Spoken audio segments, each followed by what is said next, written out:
what it did show to us, the danger of a mob rule, mob attack using social media to organise, to take over, as we saw at Capitol Hill. Very dangerous. People were killed.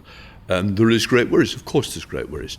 And what I would say is that I and the House of Commons take security very, very seriously. And of course we've reflected on that, looked into it. I got a very early report on what happened on that I've gone through page by page to see what we can learn from that. But of course, we also had our own terrorist attack where tragically our village Bobby, Keith Palmer, was busy defending democracy of this house and he lost his life. So we've seen what happens with mob rule. We've seen the terrorist attack here. We've seen the terrorist attack in Canada. So it's all the experiences that do worry me. And mob rule is very worrying. You know, people gather and then they stormed into Capitol Hill. So, of course, we do take that seriously. We've worked very closely with the Metropolitan Police to ensure that this building is protected. MPs are protected, staff protected, both the House and both of the MP staff as well, that we want to look after their staff. And of course families. We have a responsibility for MPs' families as well, who get the hate, who get the nastiness. And I say MPs' offices, you know, they get the brunt of people's feelings. Tell me a little bit about your decision to bring more staff into accommodation on site here, why you made that decision and how it's been paid for. It's a very good question. Of course, the pandemic was coming and the worry was that we didn't know what we were facing. We also faced lockdowns and we had nobody who was the Gold Command living on site. And yet we had flats empty in this building and they've been left empty. And I thought this is rather silly because if we do a lockdown and we have to go into lockdown where people from the outside and the inside during COVID, we needed somebody on the inside. So the first thing I wanted to do was make sure that the person who was appointed Gold Command for the COVID and who was working very closely to get the house in the right place, needed to be here all the time. So it was a 24-hour, 7-day a week, and quite rightly, you can't expect somebody not to be able to be at home at the same time. So that was part of the idea. The fact was that people had always lived on the estate. The Speaker's Secretary has always had accommodation. Obviously the Speaker's had accommodation. The clerks always had accommodation. So there was accommodation there. And the other thing is that I found it rather strange that we have properties off the estate, not on the estate, even though we have the properties here. So I found it rather strange that we're using properties away from the house. So what I want to do is consolidate people to be actually living on the inside of the fence rather than on the outside if something goes wrong, whether it will be an attack or whether it's COVID, whatever, that if we have to lock down, the people are with us who we need here rather than being on the outside trying to get them in. So that made part of the sense. And of course, that would then allow us to release the properties. And we could then sell off the properties, which actually has paid for the renovation of these properties. So it makes common sense. It's good housekeeping. And I had a real worry at first when I got this magnificent job. And they said to me, Lindsay, by the way, the property we're providing for you, you need to move out, because we've got to renovate it, there's asbestos, it needs rewiring, it wants money spending on it. You know, nothing's been spent on it for decades. I said, oh, right. I said, well, what are you going to do? Well, they said, we're going to have a property for you, but it's not ready yet. And they said to me, we're going to rent you something. I said, what do you mean? They said, we'll rent you something in London. And they came forward with some magnificent properties, £3,000 a week. Wow. I'm like, whoa, hang on a minute, I'm not having this. I said, no, not on. I said, so what can we do? The Prime Minister then offered one of their properties, but the rent on that was $150,000 plus the cost of actually renovating it to move in, and then we had to renovate afterwards. I said, these are huge amounts of money. And then, click, we've got these 2 empty properties. Well, in fact, we've got more. I said, why are we using those? So not only did I save the rent, I saved the expenditure of going out of the house, but of course, when I looked at these buildings, I said, well, what do you mean that you're going to provide something? Well, they said, don't worry, for 6 years we're going to provide you these wonderful Georgian houses. We're going to knock them together. We're going to put a lift in for you, and you can live there. I said, well, I can manage the stairs. Don't worry about that. No, we think it will be good. So I said, what's the cost? They said 20 million. I said, wow. You're not serious, are you? I said, I'm not moving in. Well, that's the plans. I said, I don't care what the plans are. It's not being done in my name, and I'm not moving in. I'll move in as they are, and I will live with them as they are. So that's what happened. We've seen, obviously, the delay to the roadmap, but what's your expectation for when we're going to return to normal? When are we going to get the House staff back? When are MPs going to come back in a sort of full-time, non-hybrid way? Very good question. I wish I'd got a crystal ball that could actually tell me what the government's going to plan next. What I would say is we work very closely with Public Health England. We looked at the advice that we were expected by the 20th. We thought this House would have been back to normal. We planned for that. And of course, that changed with the latest information and the government holding the restrictions. What I would say is the number of MPs has substantially increased. MP staff bringing 1 or 2 staff in maximum. So we've seen increased House staff also. We were looking to open up as much as we possibly could. So now our next stage is that the House has taken the decision. We will stay as we are till the end of this session. We go into summer recess. And when we return, we're expected to be then back in to what should be hopefully normality. I think the only thing that we would be lacking at that stage is because that will be the first week back, we'll be easing people through. We'll have hopefully had tours in summer as well to come and visit the House of Commons. We're open for business for people to come in. But when we come back, what we still might not have, and that will take a little bit longer, is the tourists queuing up outside and down. That I think will take a little bit longer because we've got to make sure the House works. We're here, we're not, of course this is the home of democracy and we expect people to come and see it, but actually the purpose of this House is to get the business of the House through.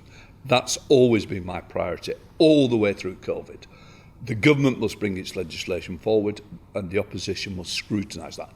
MPs must be able to scrutinise the government business and they must be able to vote on it. That's always been my priority. Keep this House open for business. I talked to other parents where they closed down. We never closed down. We've kept going. So what I'm always slightly nervous is I want this House operation fully. I want the staff back. I want everybody to feel part of it. And that's the priority. But I mustn't put at risk the fact that we still have to scrutinise that business. And I've got to say, I cannot thank the staff of the House of Commons enough. Oh, isn't it amazing? We can't change anything. We've done this for 750 years. And within 48 hours, completely turned the House of Commons upside down. New voting system, remote. The fact is that MPs can be actually, virtual rather than present. So we've allowed all that to happen. Technology was embraced within 48 hours. Now, it wasn't the MPs that did that. It's the staff of the Commons. And it's a big pat on the back to them. And it's a big thanks to them. We couldn't have done it without them. So does that mean in September we'll go back to a full chamber of MPs for PMQs? And how do you feel about that? I mean, the wall of noise has been missing now for so long. Are you looking forward to that returning? I'm going to say I'm really looking forward to it. It will be back because I've never really experienced being a speaker under normal terms. And it will be interesting for MPs who've also not really experienced what is normality within that chamber. And you're right, the wall of noise will be there. It will be exciting. And it'll be exciting to have MPs back. And it's a big learning curve, not only for the MPs, but for me as well as Speaker. So I'm really looking forward to that. I do miss it.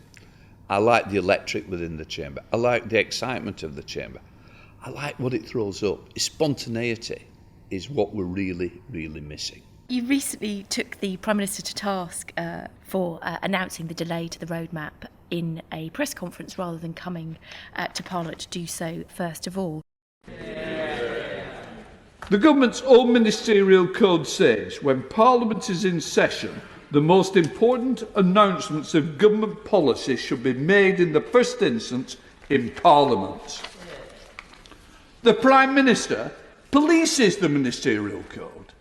He wrote the foreword to it. He must now leap from the top and follow the guidance in it. This House can be assured that I'll be pursuing this matter with him. I do not find it acceptable at all that members of all this House are elected to come here to serve the constituents, not to serve them via Sky or BBC. The question should be made here. The Prime Minister should be here. I'm sorry if his dinner would have been affected, because I was told that he was in Brussels. I think the nearest Brussels tonight was the Sprouts and the dinner that was being served to him. But I say now, Prime Minister, you are on my watch, and I want you to treat this House correctly. Why were you so seemingly annoyed, and why is it so important that government bring its announcements to Parliament before it takes them elsewhere? And what I said to the Prime Minister, we don't need to operate in this manner. The Ministerial Code is quite clear. I expect the House to hear it, and I expect the House to be able to question. And I've got to say, it was a very cordial meeting, a very interesting meeting we had. He came to my office to sit down, and we had the discussion. And what we've come to is an agreement to say, look, he needs his advisor, he needs his scientist, he's putting that out there. What I need is somebody in the House. So at the same time, if you're going to make your announcement in Downing Street, I expect the Secretary of State for Health to be able to be questioned by MPs at the same time, so this House is hearing it at the same time as his experts may be pushing the questions to the media. What I'm bothered about is making sure this voice of this House is heard and ensuring that the people who represent, and it's the people of this country represented by MPs, that MPs should be hearing it. So that's where we're at. Let's hope it works. It was a very interesting meeting. It was very cordial. And we've got a way to work forward. And that's what I've got to do. Make sure that the new protocol that we've agreed, it is within the Ministerial Code that he's responsible for, not me, unfortunately. I wished I was in charge of the Ministerial Code. Life would have been easier. But I think we have an agreement of going forward. And that's what's important. So as I say, it was a very cordial meeting. A big story last week was that the former Speaker, John Bercow, had defected to the Labour Party. I'm just wondering, in your sense, how important it is for you to maintain your own neutrality, how you put your own politics aside sometimes, and whether even after retirement you think the sanctity of being Speaker and the commitment you make to neutrality is a lifelong commitment. If you're going to put yourself forward as Speaker, you know that you've got to give up your party. That's not an easy thing. I've represented the village I live in since 1980 without a break.